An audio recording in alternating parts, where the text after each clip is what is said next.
SIR সংক্রান্ত মামলায় নির্বাচন কমিশনকে কার্যত কড়া ভাষায় বার্তা দিল সুপ্রিম কোর্ট। আগেই শীর্ষ আদালত জানিয়েছিল, আইন বিরুদ্ধ কিছু হয়েছে এমন প্রমাণ মিললেই গোটা রিভিশন প্রক্রিয়া বা এসআইআর বাতিল করে দেওয়া হবে।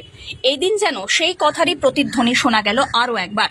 শীর্ষ আদালতের বিচারপতিদের বেঞ্চ এদিন জানায়, বিস্তারিত ভোটার তালিকা দিতে বাধ্য নির্বাচন কমিশন। নির্বাচনের আগে তাদের চূড়ান্ত তালিকা দিতেই হবে। আমরাও নজর রাখছি, মোটেই মামলা বন্ধ করছি না। সুপ্রিম কোর্টে মামলার পরবর্তী শুনানি 4 নভেম্বর। তারই মধ্যে কমিশন চূড়ান্ত তালিকা প্রকাশ করবে। তাতে দেখাতে হবে একজন বৈধ ভোটারের নামও বাদ যায়নি, সব বৈধ ভোটারদের নাম রয়েছে। তা নিশ্চিত না হওয়া পর্যন্ত নজরদারি চালাবে সর্বোচ্চ আদালত। বাদ পড়া ভোটারদের যে জেলা স্তরে আইনি সহায়তার নির্দেশ দেওয়া হয়েছিল তারই বা কি হলো জানতে চায় সুপ্রিম কোর্ট। কমিশনের আইনজীবী জানিয়েছেন, একজনও আবেদন করেননি। মুসলমানদের নাম বাদ দেওয়ার অভিযোগ সম্পূর্ণ মিথ্যা। কমিশন অত্যন্ত স্বচ্ছতার সঙ্গে কাজ করেছে। প্রশ্ন উঠছে, এতই যদি স্বচ্ছ তাহলে পুরো তথ্য কেন প্রকাশিত হচ্ছে না?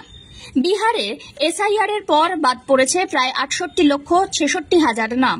অন্তর্ভুক্ত হয়েছেন 21,53,000 ভোটার। 30 সেপ্টেম্বর কমিশনের প্রকাশিত চূড়ান্ত তালিকায় ভোটার সংখ্যা ছিল 7,42,00,000।